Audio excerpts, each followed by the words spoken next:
જય હિન્દ દોસ્તો, તમારામાંથી ઘણા બધા લોકોની કોમેન્ટ હતી કે સર જેલ સિપાહીની કામગીરી શું હોય એના વિશે વિડીયો બનાવો. તો આજે આપણે આ વિડીયો સ્પેશિયલ જેલ સિપાહીમાં જો તમારું સિલેક્શન થાય તો કેવી કેવી કામગીરી કરવી પડે એના માટે બનાવ્યો છે. તો વિડીયો ધ્યાનથી જોજો.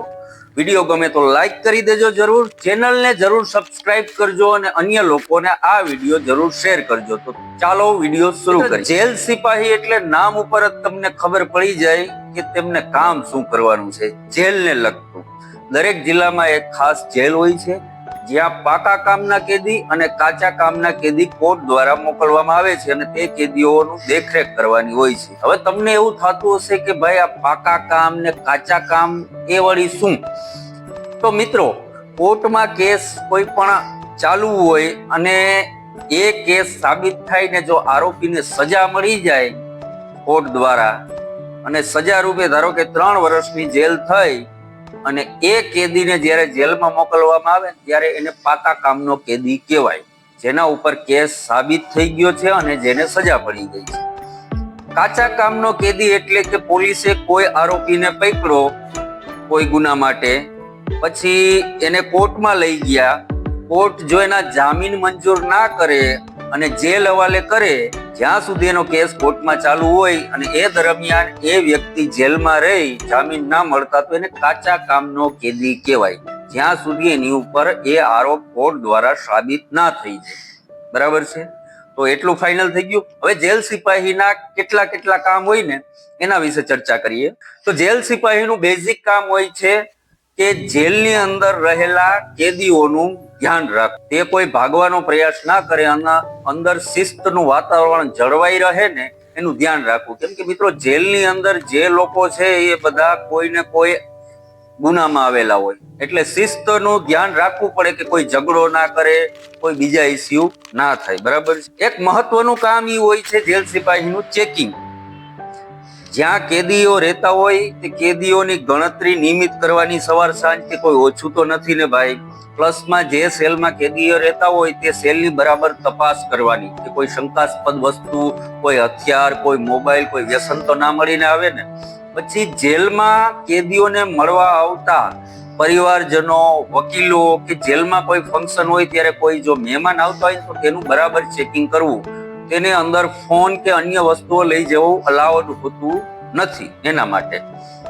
આ સિવાય જેલની અંદર કંઈ પણ એવું જણાય કે જે શંકાસ્પદ હોય તો તે પકડી અને જેલર સાહેબને જાણ કરવાની હોય છે. આ સિવાય બીજું એક કામ હોય છે કેદીઓનો આવક જાવકનો રેકોર્ડ મેન્ટેન કરવો. કેદીઓ કેટલા આવ્યા છે એની એન્ટ્રી હોય છે. કેદીઓને કોણ ક્યારે કોર્ટમાં લઈ જાય છે, ક્યારે કોર્ટમાંથી પાછા છોડવામાં આવ્યા છે, ક્યારે કોની બેલ મંજૂર થાય છે, ક્યારે કોર્ટની પેરોલ રજા મંજૂર થાય છે, ક્યારે કોઈનું જેલ ટ્રાન્સફર જો કરવાનું હોય છે તો એ રેકોર્ડ, કોઈની સજા પૂર્ણ થતી હોય તો એ બધા રેકોર્ડ મેન્ટેન કરવાના હોય છે. આ સિવાય એક નોકરી જેલમાં વોચ ટાવર ઉપર હોય છે. વોચ ટાવર ઉપર રહેલા જેલ સિપાહીનું કામ એ છે કે વોચ ટાવરની ઉપરથી સંપૂર્ણ જેલમાં નજર પડતી હોય એટલે કોઈ બહારથી કોઈ વસ્તુ જેલની અંદર દઈ ના શકે, કે કોઈ કેદી ભાગી ના શકે, કે કોઈ એવી પ્રવૃત્તિ ના કરી શકે જેથી જેલના અંદરનું વાતાવરણ અને શિસ્ત ખોરવાય. તમારા જેલર કે ડેપ્યુટી જેલરની મદદમાં રહેવાનું, એ કોઈ કામ કરતા હોય ત્યારે એની સાથે મદદમાં રહેવાનું હોય છે. આ સિવાય જેલમાં કોઈ એવો પ્રસંગ કે કાર્યક્રમ હોય તો ત્યારે તેની વ્યવસ્થા પણ કરવાની રહેતી હોય છે. આ સિવાય કોઈ લડાઈ, આગ કે કોઈ ઇમરજન્સીની સ્થિતિ હોય તો ઝડપી કાર્યવાહી કરવી પડે. હવે જેલમાં ઝઘડો થયો કોઈ ગ્રુપ વચ્ચે તો તાત્કાલિક અન્ય લોકોને કે અન્ય જેલ સિપાહીને જેલર સાહેબને જાણ કરી અને સ્થિતિમાં કંટ્રોલ કરવાની હોય છે. કોઈ આગ લાગી હોય તો એના ઉપર તાત્કાલિક ફાયર સેફટીના સાધનો હોય છે જેનાથી આગ ઓલવવાની, મીન્સ કે જેલના કોઈ વ્યક્તિને નુકસાન ના થવું જોઈએ એટલે તમારે ક્વિક રિસ્પોન્સ જેવી પરિસ્થિતિ થઈ જાય છે. આ સિવાય તમારે એક માનવીય કાર્ય પણ કરવાનું હોય છે કે જેલની અંદર જે લોકો કેદીઓ હોય છે તેના વર્તનમાં સુધારો કરે, તેઓ જ્યારે અહીંથી છૂટીને જાય ત્યારે સમાજમાં સારી રીતે જીવે, એને સુધારવાની કોશિશ અને એ સુધારવા માટે જે શૈક્ષણિક કે સાંસ્કૃતિક કાર્યક્રમો થાય છે એમાં તમારે મદદ કરવી પડે. જેલના મેઇન ગેટ ઉપર જે જેલ સિપાહીની ડ્યુટી હોય છે ને તેને કોણ અંદર આવે છે અને કોણ બહાર જાય છે તેનું પરફેક્ટ ચેકિંગ કરવાનું હોય છે અને ધ્યાન રાખવાનું હોય. અને અજાણ્યા કોઈ વ્યક્તિને જેલમાં પ્રવેશવા દેવામાં આવતા નથી, તેને ધ્યાન રાખવાનું છે.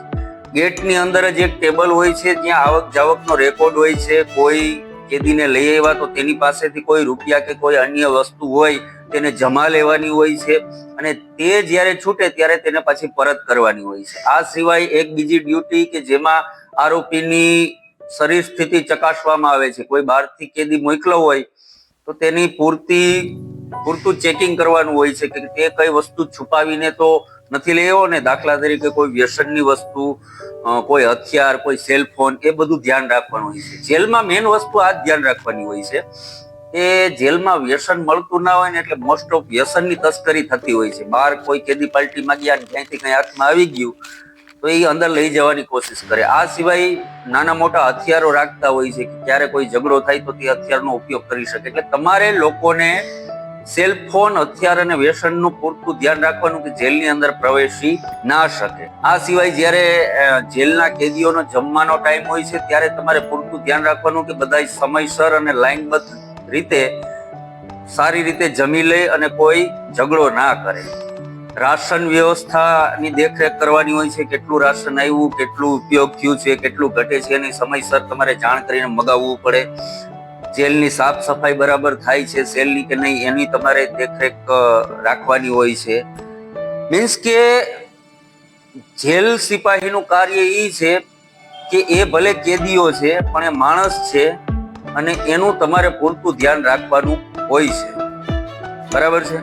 હવે નેક્સ્ટ વિડીયો આપણે બનાવશું એસઆરપી ની કામગીરી કેવી હોય છે, જેથી તમને લોકોને એસઆરપી માં શું હોય ને એની પણ જાણ થઈ જાય. વિડીયો ગમે તો જરૂર એક લાઈક દઈ દો, ચેનલમાં નવા હોય તો સબસ્ક્રાઇબ કરી લો, અને આપણા વિડીયોને શેર જરૂર કરજો જેથી અન્ય લોકોને આ માહિતી મળે અને તેને ઉપયોગી થાય.